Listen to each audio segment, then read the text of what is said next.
I've been engaged for 6 months and I think it's finally sunk in. So gather round, girls, let's talk about rings.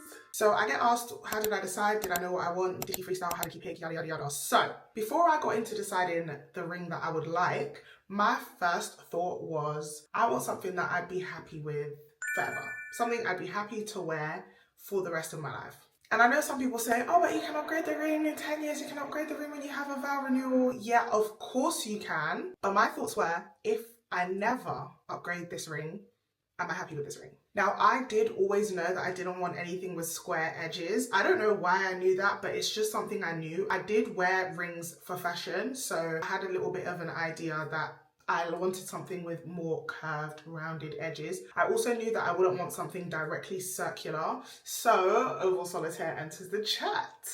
Now, I know myself and I know that I can be a bit flash, but I'm also a very classic girl.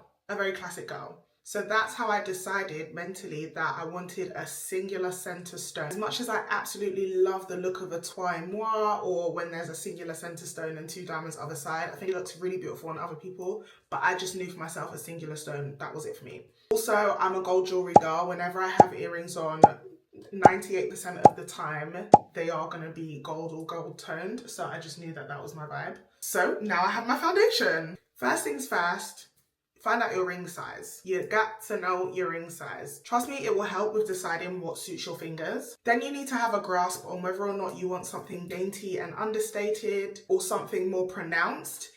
And once again, determine, will what I want actually suit my fingers? Loads of jewelers have social media accounts where they'll post the kinds of rings with their specs. So I think that's a really great way to gather an idea of what specific rings look like, all the different cuts of diamonds and what those specifications look like and the differences they make. There's like a million TikToks about it, but that's what I would do. The spec that you spend the most time looking at is probably the one you want. If you're always looking at radiant cuts and that's what makes you gasp, you probably want a radiant cut diamond. That is just probably the case. Then I want you to think, do you genuinely see yourself with the ring that you like the most? As much as you like it, is it that you like it on other people, or can you see yourself with that ring on? Now, if you've looked online and you still have literally no idea, then you got to go ring shopping. Ring shopping is a lot of fun. I know some people do it with their partners, but I actually did it with one of my girls. And now I've given you the foundations. Maybe I'll talk about ring shopping in part 2.